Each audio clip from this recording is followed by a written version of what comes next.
खुलुमबाय बयनिसिमबो दिनैनि आयदायानो जादों 2026 मायथाइनि कामाख्या मन्दिरनि अम्बुबाची मेला। कामाख्या मन्दिर गुवाहाटी आसामाव 2026 मायथाइनि अम्बुबाची मेलाया जुन 22 निफ्राय जुन 26 सिम खुंनाय जागोन।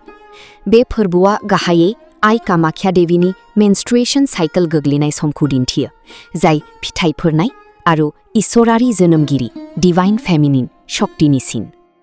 जुन 22, 2026 बे सानाव मेलाया जागायगोन।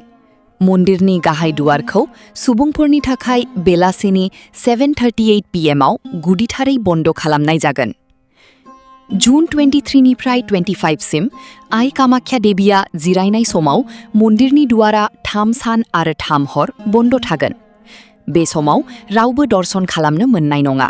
सुबुंफोरनि थाखाय मिथिनो गोनां दर्शन खुलुमनो मोननाय सम। मन्दिर बन्द थानाय सानफोर जुन 23 निफ्राय 25 सिम सुबुंफोरनि थाखाय हाबनाय आरो दर्शन खालामनाया बन्द थागोन। जुन 26 नि फुंनिफ्रायसो सुबुंफोरा दर्शन खालामनो हागोन।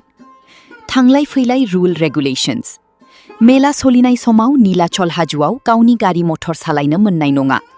नोंथाङा हाजो गाखोनो थाखाय खायसे खोन्दो एबा हाजो गुदिनिफ्राय सरकारनि शाटल भ्यान अफिसियेल शाटल भ्यान्सजों थांनो हागोन।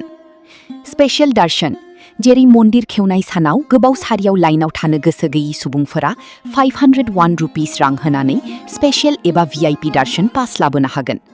बे पासनि बागै आसाम टुरिजम एबा मन्दिरनि सरकारि पर्टेलाव थांनानै सिगाङै बुकिं खालामनो हागोन।